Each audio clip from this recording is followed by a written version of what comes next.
Alors aujourd'hui, on va vous parler, pour cette dernière conférence, de Success Stories, de content, de SEO. Pour me présenter rapidement, pour ceux qui ne me connaissent pas, je suis cofondateur de CMJ, expert SEO depuis 10 ans. J'ai eu la chance de remporter le concours SEO de 2010. À l'époque, c'était sympa les concours SEO. Et je suis assez souvent speaker SEO. Pour ceux qui ne connaissent pas CMJ, qu'est-ce que c'est? C'est une plateforme justement content, grâce à de l'IA, du NLP, et donc tout simplement pour embarquer vos équipes de production de contenu à faire des contenus qui vont faire plus de performance. Et donc, on a la chance, depuis qu'on a lancé CMJ, d'avoir des très belles marques comme Cdiscount, Decathlon ou La Vie Claire. Pour la petite histoire, avant de préparer cette conférence, je lisais justement une étude que je vous recommande, c'est celle de SEMrush sur le content marketing 2019. Super étude, on y voit plein de choses intéressantes. Et j'ai retenu quelques chiffres. Aujourd'hui, 91% des entreprises investissent en content marketing. Donc du coup, j'imagine, ça vous parle. Bonne nouvelle pour les SEO. Le SEO, c'est la tactique numéro 1 niveau efficacité pour le content marketing. Alors, la chance qu'on a, nous, c'est dans CMJ, on a tous les contenus de nos clients, donc on voit d'où vient le trafic en général. 80% du trafic vers un contenu édito, tout simplement, c'est le SEO. Et autre bonne nouvelle, 62% des entreprises augmentent leur budget sur 2020 sur le content. Donc là, c'est vraiment un secteur qui continue de grossir, une tactique qui continue à prendre de l'importance. Et là, il y a un quatrième chiffre, là, qui est un peu moins foufou. Et c'est là où je me suis dit, 9% des entreprises estiment avoir d'excellents résultats. C'est un peu bizarre. Pourquoi? Parce que on augmente les budgets, c'est génial, tout le monde y va, mais au final, on est assez peu à avoir d'excellents résultats. Et en fait, c'est tout l'enjeu de cette conférence, c'était de partager avec vous des analyses autour de jolies success stories à base de content. Et là, je tiens à remercier 3 personnes du fond du cœur qui ont passé du temps avec moi, avec les équipes de CMJ, notamment pour échanger, donc en rendu possible cette conf. Donc Gatien qui a piloté justement la stratégie de Mano Mano à l'époque, Sandra de Legal Start et Pauline de Massif. Et je la remercie d'ailleurs d'être ici à cette conférence. Première success story, Mano Mano. Alors je pense que tout le monde connaît Mano Mano, mais peut-être tout le monde ne connaît pas cette courbe. Mano Mano, c'est une croissance de trafic SEO qui est juste exceptionnelle. Ils sont passés en moins de 4 ans de 0 à 5 millions de trafic SEO mensuel. On n'a pas tous connu ça dans notre vie, a priori. Et en fait, ces gains de trafic SEO, c'est notamment grâce à une stratégie de contenu ultra poussée, c'est-à-dire en 3 ans, 1300 guides d'achat créé et publié sur le site web. D'accord ? Donc c'est vraiment cette stratégie de contenu qui a notamment poussé le trafic vers le haut. Et du coup, quand on repart en 2016, au moment où ils ont créé la boîte, Mano Mano en 2016 c'était 0 de trafic. Mais en face, il y avait un peu de concurrence quand même, dont des acteurs très implantés qu'on connaît tous. Leroy Merlin, 10 millions de trafic, Castorama, 4 millions de trafic. Donc moi, personnellement, j'aurais été l'entrepreneur, j'aurais regardé ces chiffres, j'aurais dit, oulala, je ne sais pas si j'y vais. Mais ils y sont allés et ils ont été très smart. Par contre, ils avaient un autre challenge, comme tout site e-commerce, mais là, c'est vraiment la problématique plus, j'ai envie de dire, c'est qu'ils ont un grand nombre de catégories produits. Donc, c'est un site e-commerce, bricolage, jardinage. C'est un peu le Amazon de ce secteur-là. Et donc, on se retrouve avec un nombre de catégories produits juste énorme. 3600 catégories produits, 1300 pages marques. Et ça, quand on a déjà fait du référencement dans l'e-commerce, forcément, c'est un très gros site. C'est vite très compliqué. Et donc, globalement, ça a été quoi la stratégie d'un point de, si on met la casquette SEO? Ils ont créé ces 1300 guides d'achat. Et grâce au maillage interne, bien entendu, ils ont poussé les catégories produits et les pages marques. Donc c'est grâce à la présence à la fois des contenus et grâce au maillage interne que justement ils ont explosé de trafic. Alors justement en e-commerce, si jamais il y a des e-commerçants dans la salle, souvent le problème c'est que j'ai plein de catégories mais je commence par quoi? Alors la pire erreur à faire, c'est de se dire, bon, bah, je vais faire du contenu un peu pour chaque catégorie, je vais diluer mes efforts. Là, il faut tout de suite arrêter parce que du coup, vous allez quasiment rien gagner. Là, l'enjeu, en fait, c'est de prioriser ces actions. Donc, ouais, j'ai plus de 1000 catégories produits. Puis, en plus, des catégories produits qui n'ont pas grand-chose à voir les unes avec les autres. Hein, perceuse, piscine, poêle tondeuse. Bon, voilà, niveau ligne éditoriale, c'est pas super simple. Et l'idée, ça va être tout simplement de les prioriser en mesurant le gain versus la concurrence. Donc, une catégorie produit qui est prioritaire, c'est quoi? C'est avec un fort gain potentiel. Trafic SEO, chiffre d'affaires, marge. Et la partie concurrence, ça va être quoi? Ça va être en face, par exemple, sur l'univers de mots-clés perceuse. Mes concurrents, ils ont créé combien de contenus? Et bien entendu, ils ont créé combien de liens? Et donc, globalement, la priorité, c'est quoi? C'est fort gain et faible concurrence. C'est bien entendu l'idéal. Et donc là, en échangeant avec Gatien, je dis, du coup, comment vous avez priorisé vos actions, etc. Donc, ouais, on a priorisé les catégories. Et derrière, on a utilisé la tactique du shotgun. Là, je lui ai fait répéter 3 fois le shotgun. En fait, du coup, ça m'a marqué derrière shotgun. Parce que du coup, j'y repense souvent. Vous verrez, vous y repenserez aussi. Donc, la tactique du shotgun, c'est d'y aller comme un gros bourrin sur un endroit. Gros bourrin, c'est quoi? C'est ça.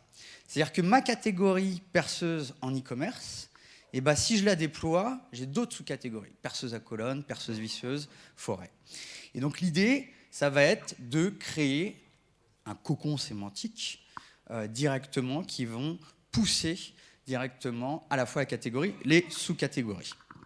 Et donc un cocon sémantique de 10, 20, 30, 40 pages selon la concurrence. Et donc globalement, ça donne quoi justement ce cocon sémantique? Ça donne ça. Et c'est plutôt simple, au final. Si je prends toutes les catégories sous-catégories, puis je fais un comment choisir. Ça, c'est la base.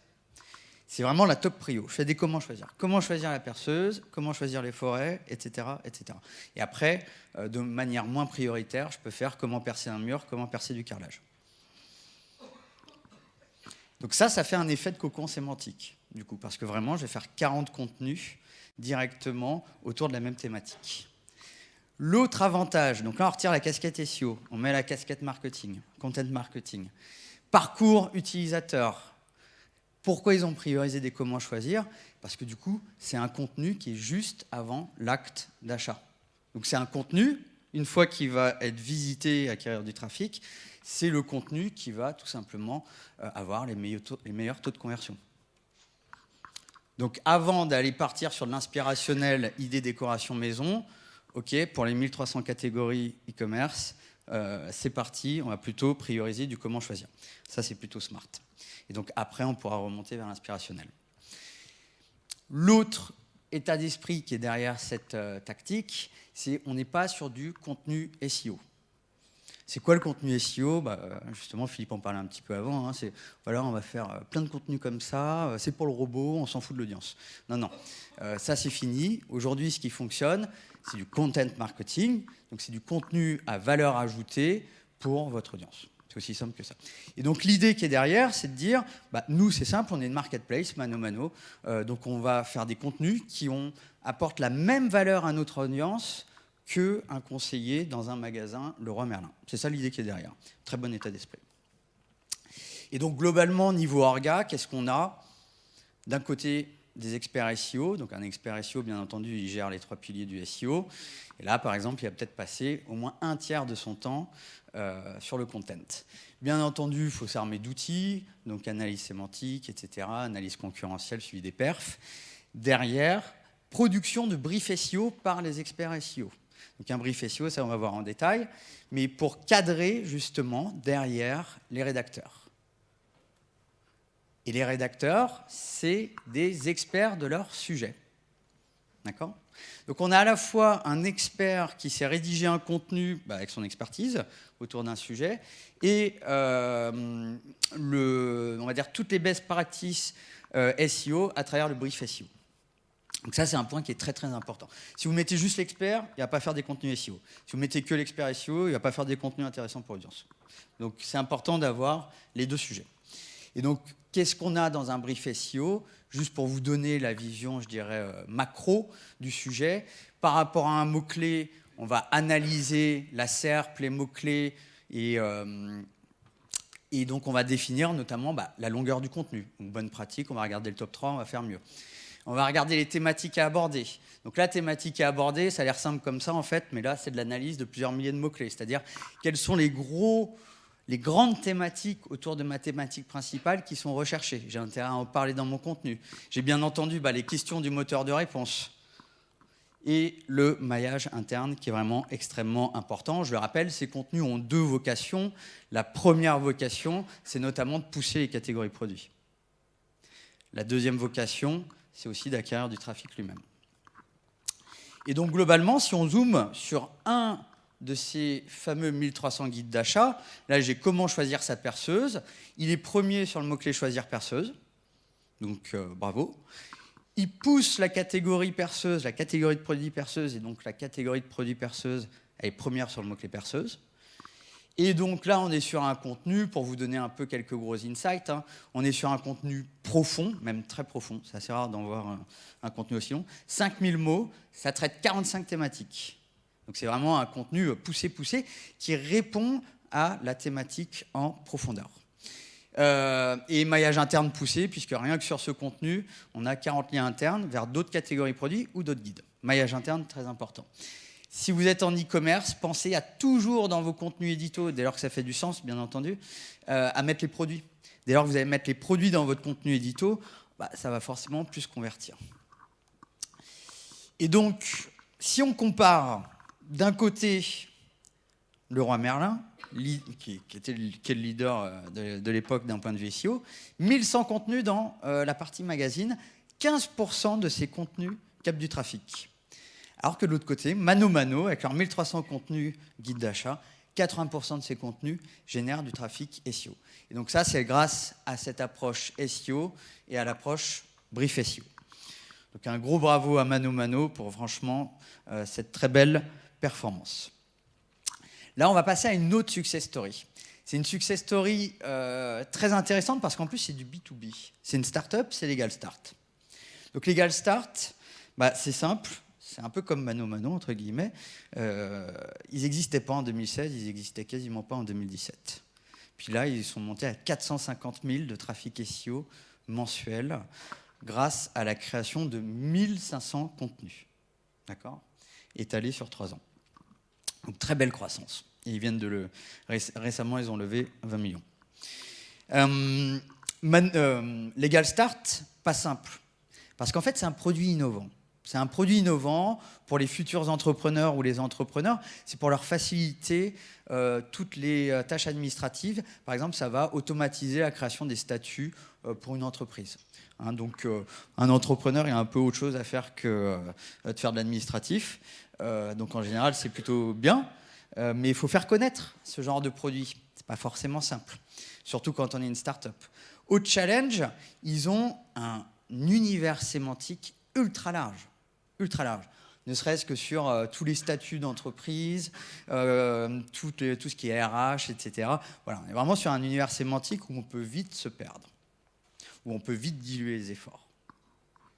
Et donc là, la stratégie qu'ils ont mis en place, qui se rapproche au final un minimum de celle de Mano, c'est cette stratégie de cocon sémantique. C'est-à-dire, je me choisis une thématique, je fais une page pilier, et là, je vais faire des pages enfants pour pousser cette page pilier, grâce au maillage interne. Et donc là, qu'est-ce que ça veut dire typiquement pour SARL, si je veux ranker sur la thématique SARL, je fais ma page pilier sur le mot-clé SARL, qui donne à mon audience une vision globale de la SARL, puis après, je vais faire des pages enfants pour traiter les sous-thématiques. D'accord ? Et en fait, ce qui est important de comprendre, c'est que Google, moi la métaphore que j'aime bien, c'est que Google va scanner les URL de votre site web. Vous avez peut-être 1000, 10 000, 100 000.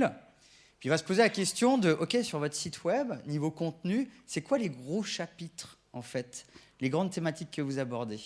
Forcément, sur vos 1000 URL, si vous avez une page qui parle de SARL, ce n'est pas un très gros chapitre. Si vous avez plusieurs dizaines de pages, voilà, on commence à avoir un plus gros chapitre à ce niveau-là. Donc, c'est comme ça qu'il faut le voir aujourd'hui. Donc, globalement, page pilier, page enfant.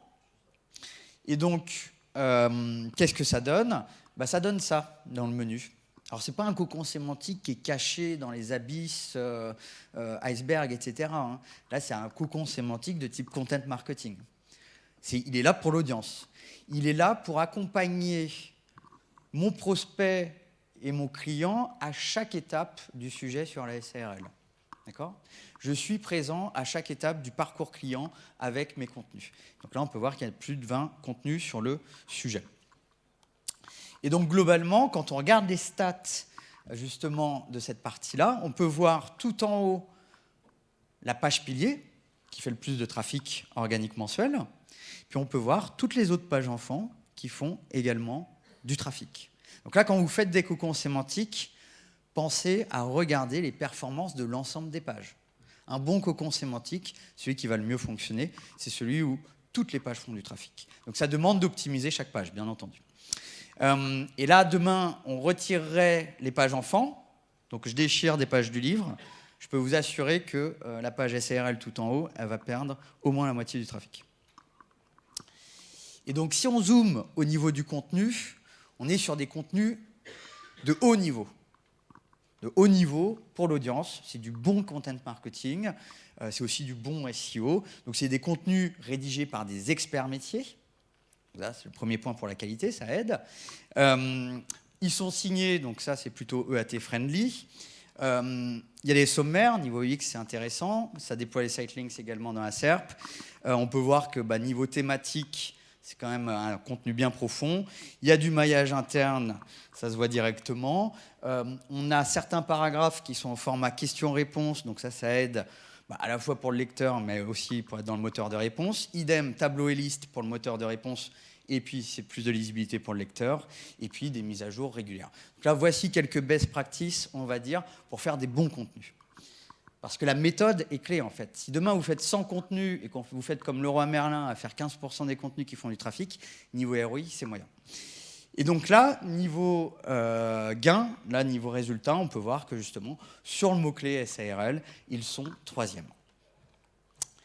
Et en échangeant, deux choses que je trouve assez intéressantes, ils ont la méthode pour justement produire grâce au SEO et grâce aux experts rédacteurs des super contenus. Et vu qu'ils ont la méthode qualitative, ils se fixent des objectifs quantitatifs. Et c'est là où ça scale. Donc, par exemple, vous pouvez vous fixer des objectifs de 10, 20, 30 contenus. Eux, ils sont plutôt vers les 100 par mois. Et autre point très intéressant, comme tout le monde, on surveille, on va dire, les positions de nos mots-clés stratégiques. S'ils voient, par exemple, que sur le mot-clé SARL, ils perdent des positions, qu'est-ce qu'ils font ? Ils mettent à jour le calendrier éditorial, ils vont aller améliorer, optimiser tous les contenus SARL qu'ils ont créés, donc page pilier, page enfant, et ils vont créer des nouvelles pages SARL, donc sur d'autres sous-thématiques de SARL, tant qu'ils n'ont pas regagné la 3e position dans Google. Donc ça, je trouve ça plutôt smart. Et donc, grâce à cette stratégie de contenu, eh bien, ils ont 95% de leur trafic SEO qui, justement, est acquis grâce à ces contenus de qualité. Donc, un gros bravo à eux pour ces belles performances. Et puis, 3e success story, là, ce n'est pas une start-up. Je pense qu'on connaît tous, c'est Massif. Et là, Massif, grâce à la stratégie qui a été mise en place, on est allé chercher plus 89% de trafic organique hors brand. Et surtout, quand on regarde dans un href, on peut voir qu'en l'espace de 12 mois, vu que c'est sur un secteur de l'assurance, donc c'est des CPC qui sont ultra élevés, on est allé chercher un gain de 750 000 € en valeur de trafic. Donc ça équivaut à 750 000 € de budget AdWords selon href. Donc plutôt une opération rentable. Et donc, Massif, comme les autres grands comptes assurance, ils font face quand même à une autre typologie d'acteurs, ça faut en être conscient, c'est les pure players. Le Lynx, les Furets, on les connaît, c'est les comparateurs. Mais ils n'ont pas exactement la même stratégie, c'est des boîtes plus récentes avec des organisations beaucoup plus digitales, et donc ils ont d'autres stratégies. Alors on aurait pu se dire, oui mais attends, c'est la Massif, donc ils ont forcément un nom de domaine avec une autorité bien plus forte que les pure players. Et bien en fait, quand on regarde à travers un href, niveau domain rating, pas du tout, quasiment équivalent. On regarde les referring domains, quasiment équivalent. qu'en fait, les pure players, quand même, ils y vont. Ça rigole pas. Et ils y vont sur l'autorité, mais ils y vont aussi sur le contenu. Ça, c'est quoi? C'est la vélocité de production de contenu estimée par Href de le Lynx. Donc en fait, c'est des estimations, c'est-à-dire que c'est plus. Le Lynx, les Furets, ils ont une armée de rédacteurs journalistes. Ça pousse du contenu, 100 contenus par mois, Hein, vraiment stratégie mode média / SEO. C'est ça qui fonctionne hein, en plus aujourd'hui. Côté stratégie, avec la Massif, on ne pouvait pas créer 100 contenus par mois. Donc on a fait avec les moyens du bord, c'est-à-dire, OK, par rapport aux moyens qu'on a, qu'est-ce qu'on fait? Il faut savoir qu'il n'y a pas que la création de contenu comme stratégie pour aller prendre des parts de marché. Il y a également l'optimisation des contenus existants. Donc ça, c'est l'approche smart. De toute façon, il faut toujours se poser la question, OK, là, j'ai les concurrents qui ont ça comme avantage, comment je fais moi, avec moins de moyens, pour aller chercher des gros gains? Donc là, globalement, ce qu'on a fait, avec la technologie SEMJ, on a scanné les 1900 pages du site de la Massif pour les analyser. On a analysé en face toutes les SERP, tous les mots-clés et les SERP qui allaient en face, pour derrière, en fait, identifier 100 contenus prioritaires qui avaient un fort potentiel de gain de trafic. Alors vous allez me dire, c'est quoi un contenu prioritaire avec un fort potentiel de trafic? C'est notamment un contenu qui a déjà fait un bout de chemin. Par exemple, là, on a la page complémentaire santé, bas de deuxième page, 18e position. Et bien entendu, si on arrive à viser le top 3, on a un très fort gain en trafic. Alors là, en plus, le CPC, je crois, il est à 9 euros. En valeur de trafic, c'est pas mal. Donc j'ai un gain à aller chercher. J'ai déjà fait un bout de chemin dans Google, vu que je suis à la deuxième page. Donc en fait, en allant viser le top 3, c'est plus court.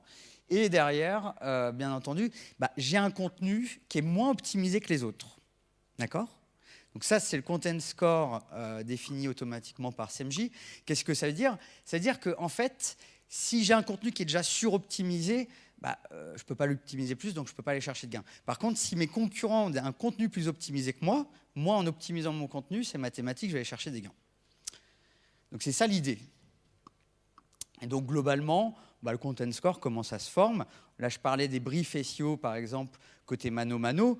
On liste justement toutes les thématiques importantes pour l'audience, qui sont des clusters de mots-clés avec des volumes de recherche, les questions des internautes, la longueur, etc., le maillage interne. Et puis, en analysant la page actuelle, on fait le delta. Et donc, si on a un faible score, c'est parce que par rapport au brief SEO, on est plutôt faible. Donc, l'idée derrière, c'est on va améliorer le contenu de la page et du coup, en suivant le brief SEO, on va viser un score plus élevé. Et donc, globalement, c'est ça qui a été fait avec assez peu de moyens au final. Sans brief SEO, optimisation de 100 contenus.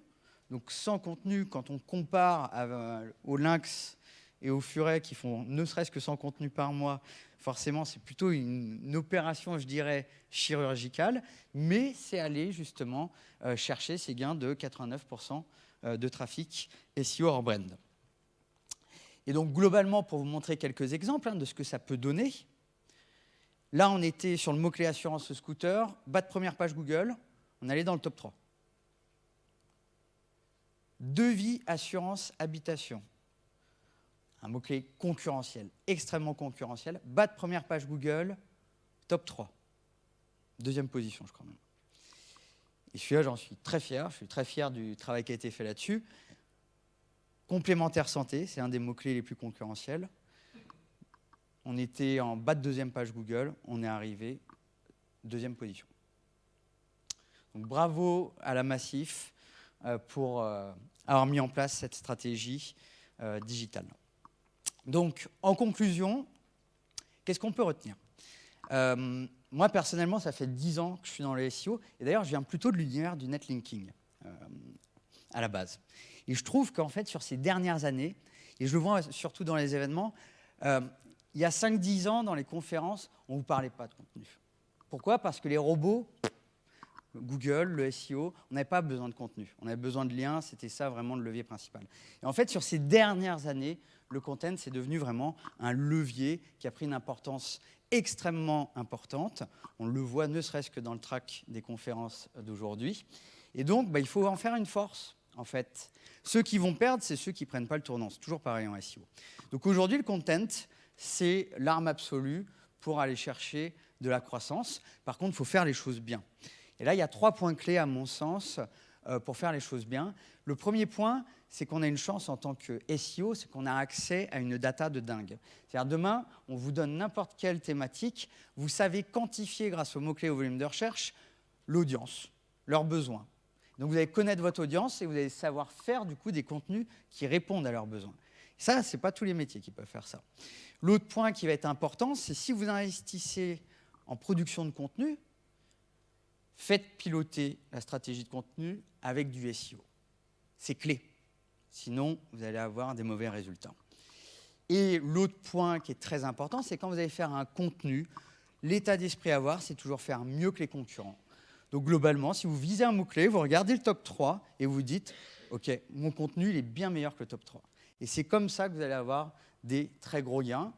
Et du coup, c'est comme ça aussi qu'on va tous avoir des résultats excellents.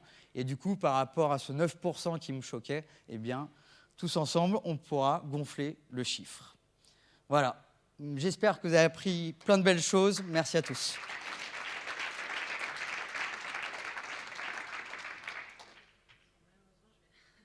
Désolée, je reprends la main rapidement parce que notre modérateur a disparu pendant quelques minutes. Comme tu as fini un petit peu en avance, on va peut-être pouvoir prendre quelques questions avant de passer à la clôture du programme dans la salle d'à côté.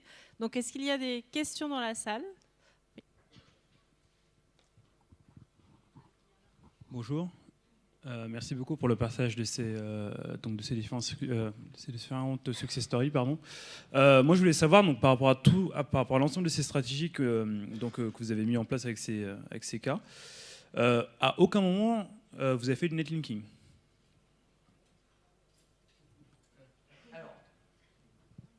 M'entendez ici ? Là, typiquement, je reprends l'exemple de la Massif. Quand vous avez un nom de domaine avec une forte autorité, à un moment donné, le contenu est potentiellement le levier principal de croissance. Si vous partez de rien, par contre, clairement, le netlinking, ça va être important. Donc vous en avez fait au début. Comment ? Donc vous en avez fait au début. Alors là, pour Massif, non. Et Legal Start et Mano Mano, en fait, ce sont des cas où on travaille avec eux, mais nous, on n'a pas fait de netlinking. Non, en fait, c'est des cas où on connaît bien les responsables SEO et on a échangé. Donc là, Massif, c'est le client. Et les 2 autres cas, c'est des cas, moi, justement, que j'ai analysé, où j'ai échangé avec les SEO. Mais bien entendu, pour répondre directement à la question, Legal Start et Mano Mano, le netlinking a été important également. Mais globalement, c'est de bien répartir les efforts. C'est toujours le même sujet. Parfois, en SEO, on a tendance à peut-être oublier un peu la partie content. Et donc là, la bonne pratique, c'est peut-être un tiers d'effort sur les 3 piliers. Est-ce qu'il y a une autre question ? Oui.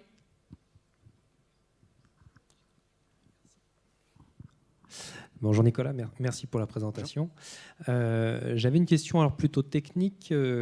Pour reprendre l'exemple de Mano Mano, tu disais que le contenu était boosté en termes d'expertise, que les guides d'achat étaient réalisés par des vendeurs. Comment est-ce que tu transmets cette expertise ? Est-ce que le simple fait de dire c'est réalisé par Robert qui est vendeur chez Castorama dans un rayon, ou est-ce que tu le tags en schéma.org ? Est-ce que tu le...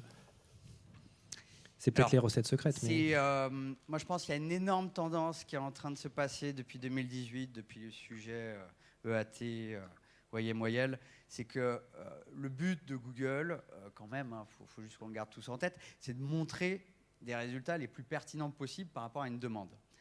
Un contenu qui est rédigé offshore versus un contenu qui est rédigé par un expert du sujet, c'est pas la même qualité. Et donc, du coup, par exemple, ne serait-ce que sur le secteur juridique où on a exactement les mêmes strates de content, j'en vois qui continuent à grimper, comme Legal Start, puis j'en vois qui sont pris des grosses beignes parce que contenu de moins bonne qualité. Donc, après, comment on la juge algorithmiquement ? Je ne sais pas. Bien entendu, après, il y a plein de best practices, je vais signer, etc., mettre en avant l'auteur. Mais au final, ce n'est pas une signature qui fait que votre contenu est de qualité. C'est la qualité du contenu qui fait que c'est un contenu de qualité.